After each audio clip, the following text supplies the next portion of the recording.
Hello there fellow NPCs, I am Carbon Scythe and today we're going to continue to play the ladder. First of all, I'm going to apologize for the sound that you might be hearing.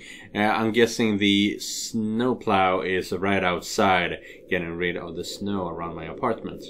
And you might be hearing it, but I still need to record this episode, you know. And we are at Luke Wright's chapter. He already had an encounter with a ghost, thinking it was just some servant. Johans think it might be a kidnapper.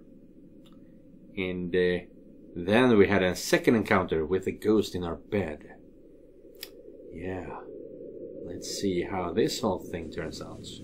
So, let's go. October 31st, Monday. Yeah, I didn't get any sleep, not a single wink. I was so busy jumping at every shadow and worrying about waking with a knife in my chest. Or not waking at all, even when Harnas wakes, in spite of a mild fever, and goes downstairs for breakfast, I stay in bed. Thoughts of poisoned food running in my head. He's seeing enemies everywhere now, is he now? The rain that has started sometime during the night doesn't help the mood. Okay, maybe it helps just a little. The strange sunny weather has been nice and all, but for it to return as it should be feels like a good sign of things to come. Perhaps things will settle back to normal and the crazy drama that has gone on lately will die down. I would hate to be caught unawares in the rain. And with how it looks outside, it seems that the weather is making up for all the sunny days it's given us with a good old-fashioned downpour. The rhythmic pitter-patter of the rain fills the early morning silence with a steady beat. Thank goodness I don't have to be anywhere in a hurry today. I would hate to be caught unawares in this rain. With how it looks outside, it seems that the weather is making up for all the sunny days it has given us with a good old-fashioned downpour. It does let up within the quarter of an hour, however, a day beginning with a cloudburst like this, locals usually take it as an immediate sign. Luxborn's abysmal weather is back, likely for good. And now is a really nice weather outside. I hope they did a damn good job at fixing this place because I'd rather not have to deal with leaky roofs. I don't like the idea that the realtor did a horrid patch job with the place. We, well, Hana technically, paid millions for this place. It better live up to the price the realty company sold it for. Roof problems aside, she's going to be a definite downer about this as well. She hates the rain. Then again, who actually does? What sane person would like it when 9 out of 10 days consist of nothing but dark, drab and grey skies and piss water pouring from the heavens? And she was just starting to enjoy the sunlight. I will have to get up and about eventually, that is a given, but I'm not keen on seeing or talking to Hana before she leaves for the hospital. Or eventually in a few days' time, this bloody house. Kyla won't like it if she comes here only to find me in a bad mood. Few would dare rouse me from bed. Being able to keep their jobs is incentive enough.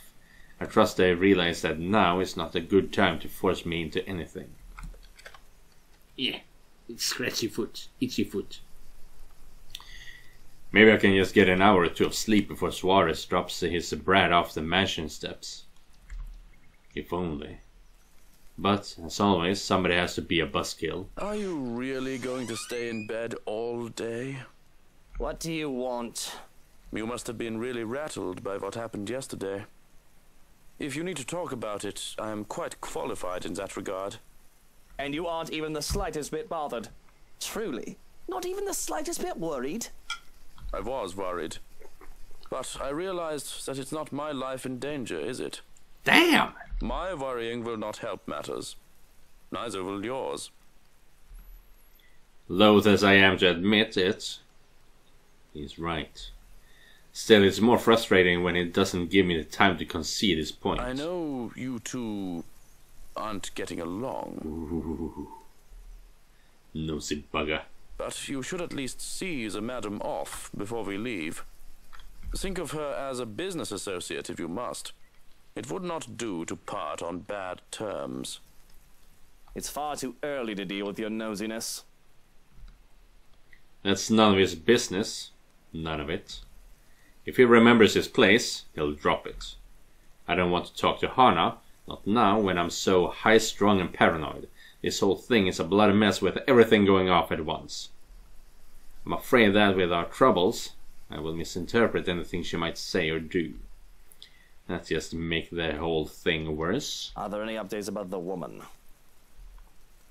Being in the dark has me on edge. Information, any at all, may very well help me in calming down. I've already briefed security about her, and more from the agency will be arriving tonight. But they haven't seen anyone fitting the description. So you have nothing then? Fat lot of use you guys are. What do I even pay you for? Do me a favor. There's the door. Don't let it hit you on your way out. Well, there is something. It's about McCulloch. McCulloch. Can anyone blame me if I show the tiniest bit of interest? She's still not done with the house, and she's a nice enough woman. Plans to go back to sleep are gone. I called her secretary about taking the day off. He hasn't heard from her over the weekend.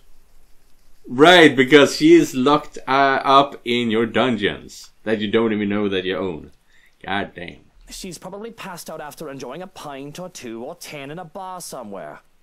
She's an adult. It was the weekend. She's allowed to disappear and not think about work. Fuck. Fuck. I wish I was passed out after a night of drinking. He does know that mobiles are a thing. That's all well and good, but she's not answering her mobile either. Mr. Parker will be filling a missing persons case with the police if she doesn't turn up today. Certainly someone must know where she is. Tabs are kept without fail on people who come to work with me. Background checks and constant surveillance until they finish the contract with their rights. Some would say that it's all a bit over the top. But I can't be too safe. Too many want me dead. What about one of ours? Has anyone seen her? She's pretty hard to miss with how tall the woman is. Oh, is she now? Let's check that actually. How tall is she? Profiles. Let's see, you are 158, 170, 183. Yeah, you're a tall bastard, we knew that. Let's wait with Marianne. 165, 164, 173, and Marianne is 180. Okay, she's as tall as me. Yeah, everyone is short except for Marianne and Luke. No, Marianne and Zach. The last anyone has seen of her was here, the morning of the party. Your housewarming party. That isn't good news. It wouldn't do for the police to hear of this and to suspect. It's of little import that I can easily prove my innocence. It is all a matter of principle. Because even the accusation of misdemeanor should not stain my reputation. Although maybe it is a bit too late to hope for a squeaky clean one. Besides, it'll be such a hassle to have a police poking about the house looking for a body that doesn't exist. Now, if we're done here, I'd like to go back to sleep and...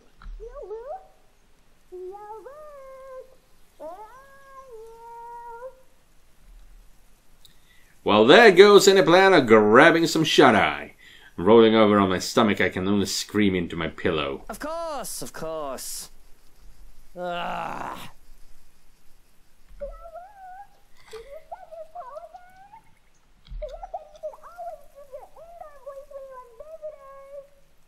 Johans, distract her. Oh, look, it's time for me to go. Have fun with your little play date. So long, farewell, and auf Wiedersehen. Auf Wiedersehen. Hej då. No, Johans, don't you turn away from me. Keep her busy for an hour. Come on. I have to press my face against the pillow once more to suppress a groan. You just can't get loyal help anymore. Hello there, little Fraulein. Your uncle is just upstairs and will be down in a moment. Your uncle? He is super excited to have you today. I hope you're well rested and ready to play a lot. Bastard. I'll be down in a sec, Munchkin. Let me just... Change into a fresh shirt, brush my teeth, fix my hair, bemoan my very existence. Wish I was never anywhere Wish I was anywhere else in the world right now. Don't get me wrong, Kylie's a great kid. Wonderful! Better than most brats her age. But handling a tyke is a... Isn't that a really mean word for a lesbian? Am I mixing up words? But handling a tyke is the last thing I want on my agenda right now with this whole Hana business. Fortunately, I am well versed in how the world works.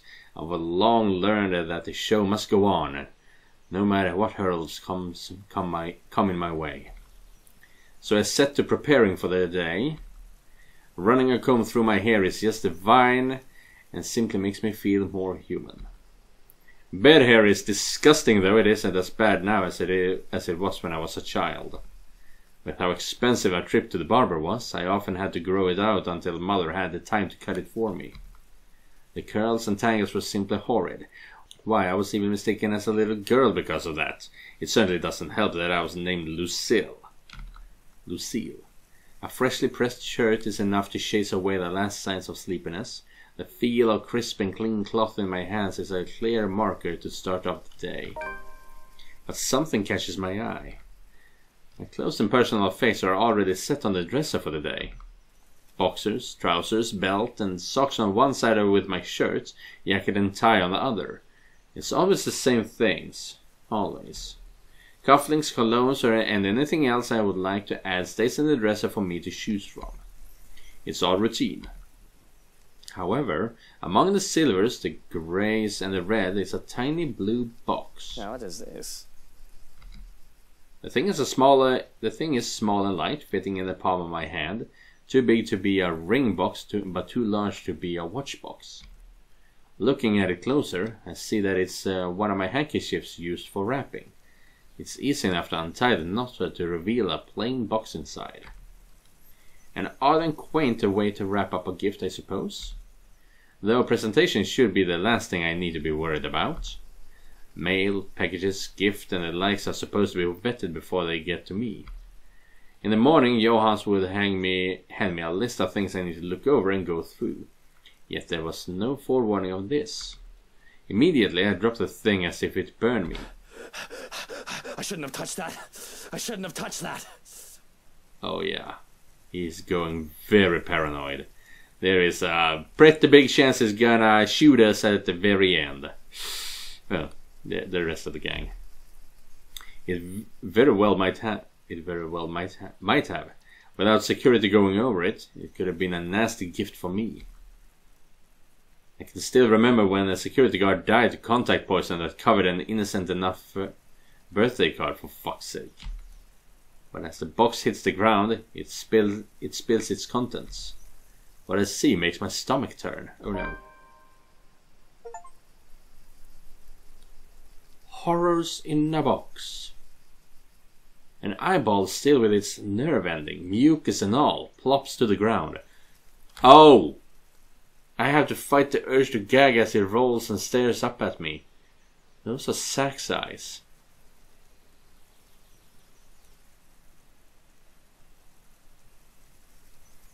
So the gift is from the ghost. I'm guessing that Mr. Ermengarde from the very beginning might have had green eyes. Whew, Nelly. Oh God, that's sick. That is sick. It's still wet. My bloody fucking... That is disgusting.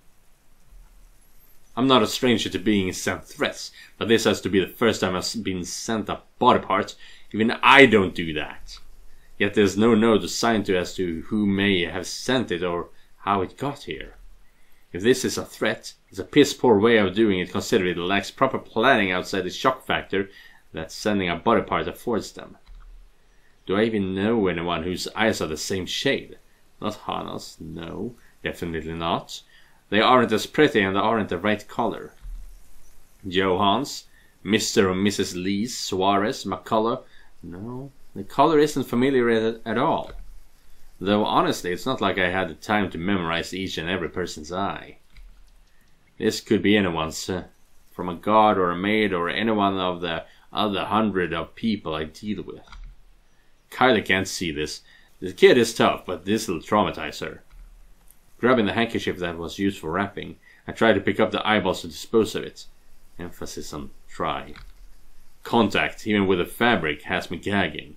The thought of squishing it and covering my fingers with a slick and slime of it made me recoil. Oh, that was outside.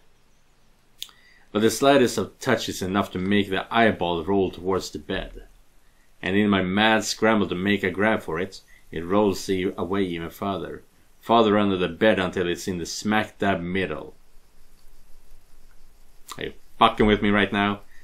There, it just taunts me from where it sits out of my reach. Green iris fixed on me again, perhaps judging my poor attempts to get it. The hell with it! I don't have time for this. You guys gonna leave it? I mean, yeah, I get it, but what the fuck?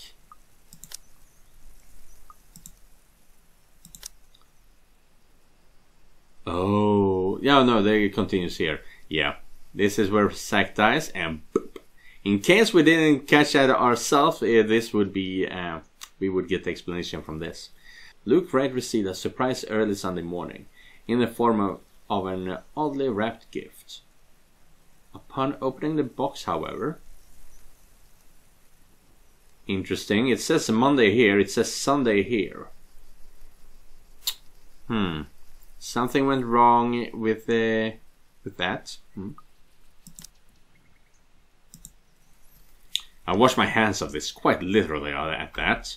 Though I wish it isn't easier said than done. The nagging in the back of my head, the voice that tells me I need to be more cautious about this, refuses to push the matter aside. While it is true that it is cause for concern, without demands or anything of the like, worrying will do very little to help. Looking around the room, I try to see if any other presents have been left behind. To my relief, aside from the blue box, nothing else is out of place. The most I can do right now is alert the present security staff about this breach, watch out for any other threats. If they have a message for me, they'll most likely send it with their next gift. Whoever has sent this eye, I would assume that it's more to shake me up than anything else at the moment. It'll be best to act as if this didn't happen.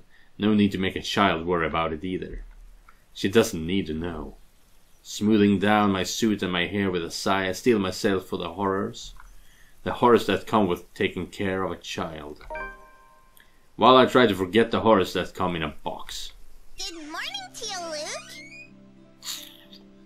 Good morning, Kylie. Speak of the devil and she shall appear. Bright eyes and bushy-tailed, Kylie grins up to me as soon as I open the bedroom door. She swings the backpack she's clutching, hitting my leg in a show of impatience and looking entirely unapologetic for it. Did you just wake up? Oh, tell me you forgot. It's our playdate today. I doubt I'd forget. Kylie visits are a frequent enough thing that they've found a way into my schedule. They're supposed to be visits to her godmother. Mother. But we can't pick who our child gets along with. So long as I'm not busy, her father can drop her off for the day. Which is all well and good for me, if it makes Suarez focus on work I've given him. Besides, she's a bright child, tolerable. Kid's got a good head on her shoulders and can get pretty mature for her age at times. Of course, they have to thank me for that. Her parents can take partial credit, but Han and I have been there for this kid since she was just a small babe. Why, I can still remember the first time I saw her. It was during her baptism. The only reason I was there was to accompany Hana, who was sent to be named godmother. She was such a tiny thing, not even a year old, and swaddled in her mother's arm in white cloth. It was the first time I really saw an infant up close. Close enough to hold one at least. It had been terrifying to be given a little child to carry after the whole water ceremony. I'd never done so before that, to hold a tiny life in my arms. I could have just dropped her on her head and this little tyke before me would have stopped existing then and there. But the child just smiled at me, babbling nonsensical words as children do, and clinging to me even as I tried to hand her off to Hana. She had thought it hilarious and adorable. My suit had been a mess and I was nearly an anxious wreck by the time I handed her back to her mother. Yet, it was pleasant too. Of course I didn't, you little rugrat. I just had to take care of something before you arrived. Really? Well, I guess that's fine.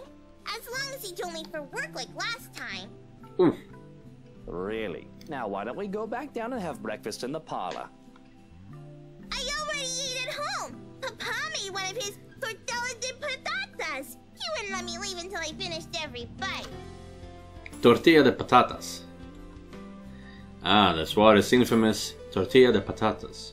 Those things are a hazard. Oh. You can probably use or want to bludgeon someone into submission with how huge they are. It's a miracle Kylie can still be so energetic. I had trouble staying awake the first time I had one. Speaking of staying awake... Well, I need some coffee in me at the very least. But if you'd like, you can jump straight to dessert. Yes! Dessert, please! It's easy enough to manage Kylie with a promise of sweets, thankfully. The hard part is managing her before she gets the sweets, because I nearly have a heart attack when the kid races down the stairs.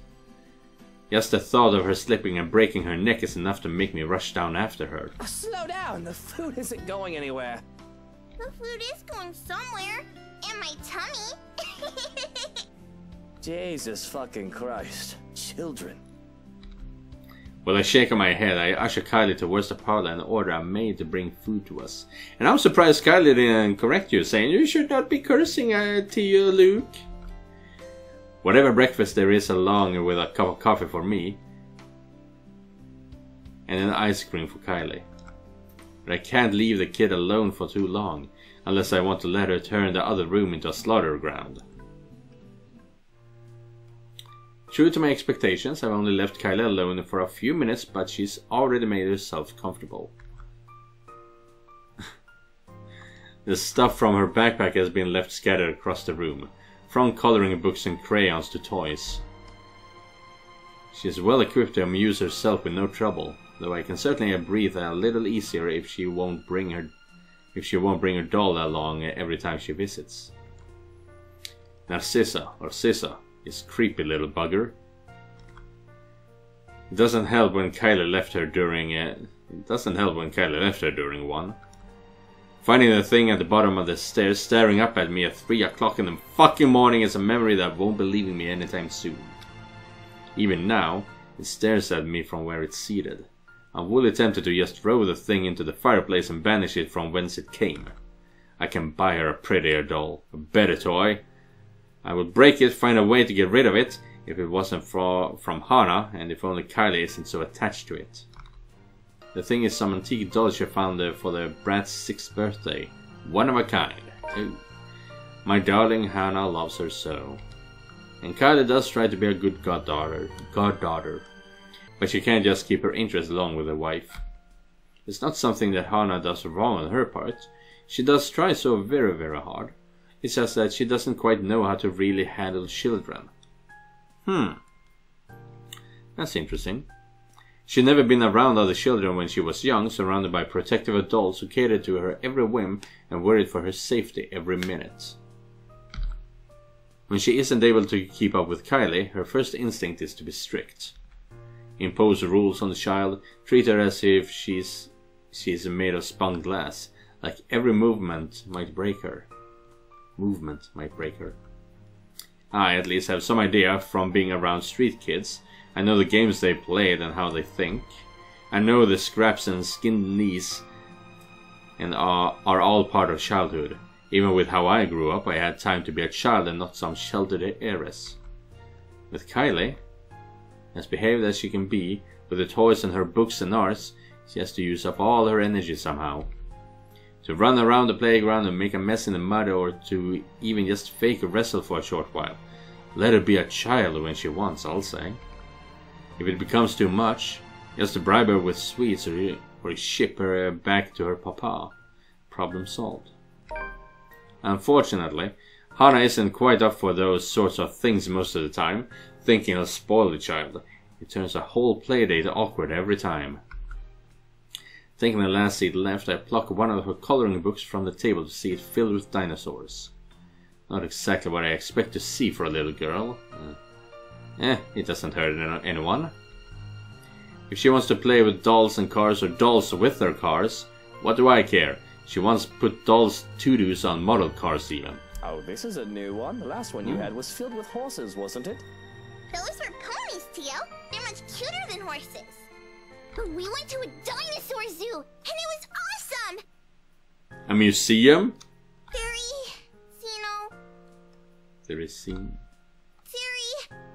Dinosaurs are my favorite. I don't know what you're talking about. I have no idea what that is, but it must be something. I'm only familiar with the T-Rex myself. Yeah, they found, fossils of its claws. They're really long. They think the whole theory might be a bazillion meters tall, even bigger than a T-Rex. Who have you been talking to? Who lied to you? Scythe says it'll be big enough to eat all my classmates. She only laughs as I scratch up my nose in grimace. Takako says you're making a really funny face. Takako is right here, huh?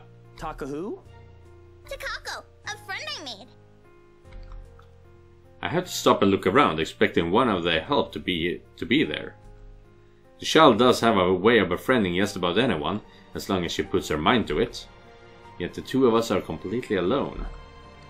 Thankfully, she only finds my disturbed look as another funny grown-up expression.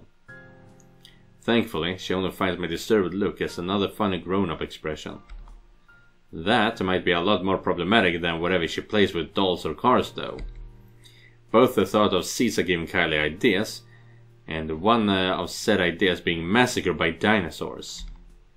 Something I probably need to bring up with her father, aside from work. But beyond murderous dinosaurs, creepy dolls and imaginary friends, I find no trouble with Kylie. She's energetic and precocious as any tyke her age can be. And I remember now, tyke does not mean bad word for lesbian. It's yeah, but no, tyke is also that, but it also means a small child, right? Yeah, you're a tyke, right? She's an angel if she can get comfy and settled in after getting her sweets. Afternoon, okay, directly from morning to afternoon. I always thought this would be a much longer day. We tuck into our waffles as soon as food is brought in. Our waffles because she wanted her own plate to go with the ice cream as soon as she saw mine. A fresh plate of berries is brought in as well, which really goes great with the rest of this feast, as Kylie puts it. And if I indulge in the sweetness, I have a cup of black coffee to pair it off with. With our bellies full, Kylie grows content with just scribbling on a scrap of paper and calmly chatting about her week. She talks of her older brother Rowan and their parents, how they plan to go to the Bloxland in Berkshire. Yes, Berkshire, because it's not Shire. It's a old English thing, I believe. I believe it should be pronounced Shire. Berkshire for the winter holidays. She talks of Miss Pink, and I have to shift my legs to become comfortable once more. The memory of my initial meeting with her still fresh on my mind. The little brat is quick to defend her favorite academic as well. The woman has yet to offer a proper apology, and she wishes to give me one of her on her behalf, all diplomatic like I taught her. She talks of the sad man in the park and of her new friend who likes to play hide and seek when she's not sniffing in the loo.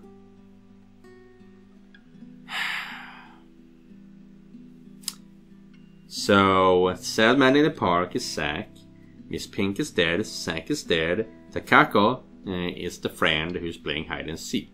Or no, that's the friend Miss Pink was looking for. When finally she finds nothing new to talk about, she goes back to her drawings. That'll change as soon as her stomach settles, of course. The calm before the storm.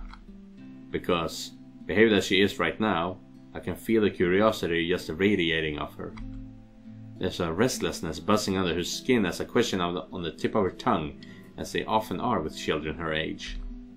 But for now, I can take this piece with no complaint for however long it stays.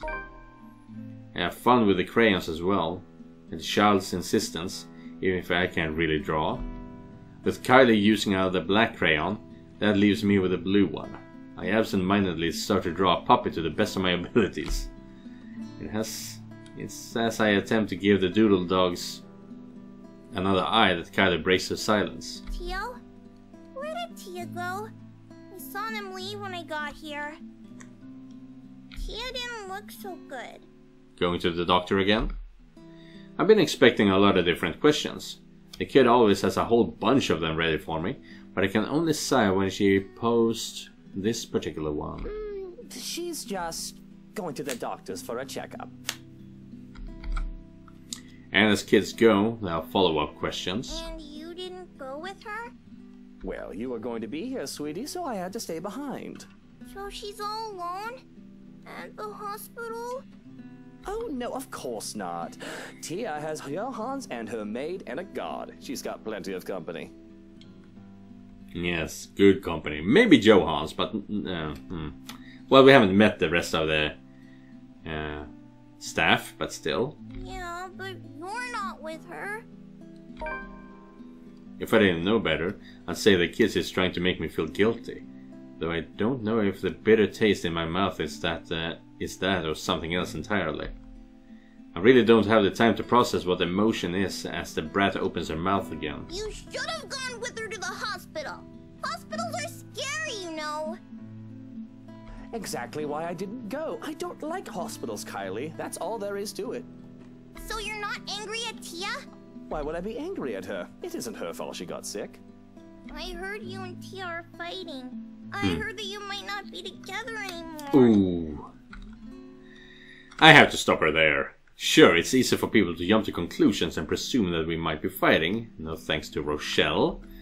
But it's not common knowledge that things have actually gone sour and, to put it in her terms, that we might not be together anymore. Oh, well, where did you hear this from? I heard it from a nice maid lady.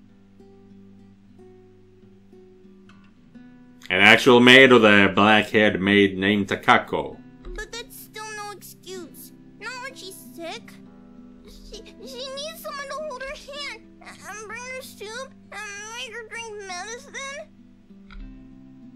I'm livid. Livid that one of my employees might gossip, and to a child of all people. Who says such upsetting things to a child? But my anger dies out when Kylie starts to tear up.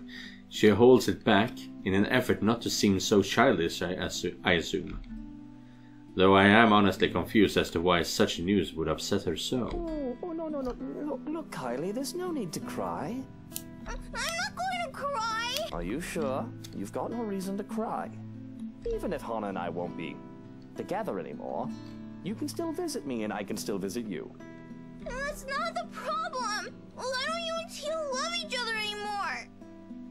I still love her, Munchkin, and I'd like to think your Tia still does too. Isn't that the truth? I love her. I'm just total shite at showing it.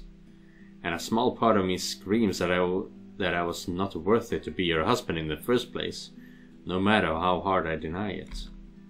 Perhaps in another time, another place, another me, I would have confessed that the whole world is nothing compared to her. Well, why are you two fighting? You grown-ups are so stupid sometimes. Yeah. Why? Because I'm a prat, probably. Motioning for her to come closer, I wrap my arms around her and rub her back in an attempt to comfort the child. Only when I feel her tears soak into my jacket that I realize that there might be something else to her worries. I've heard Suarez is not getting along too well with his wife as of late, because of how busy he is with work. Really, I was wholly tempted to just brush her question off and say that it's a grown-up thing. I could content myself in pretending that this isn't happening. But it seems like she needs to hear this.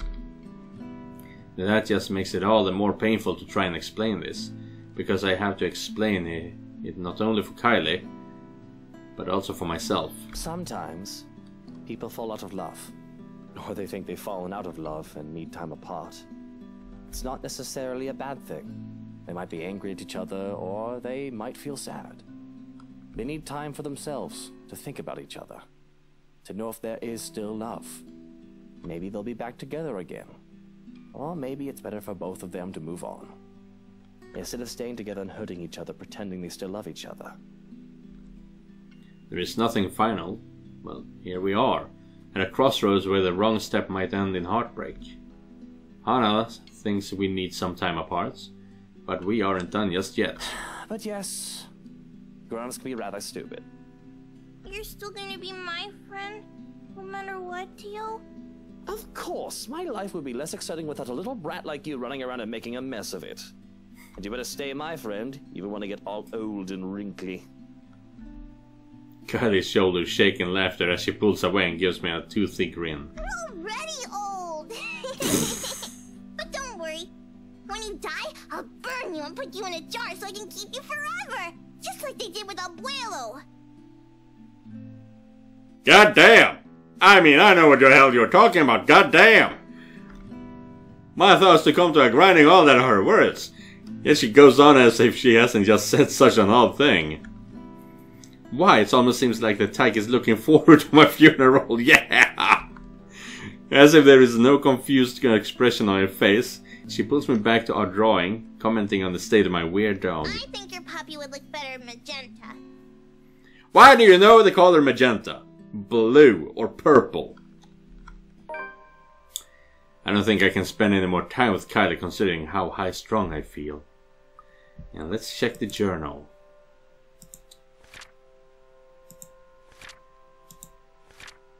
Ugh. A lot of things happen here on the Monday. With Hana away for a checkup, Luke was left alone to watch over his godchild, Kylie Suarez.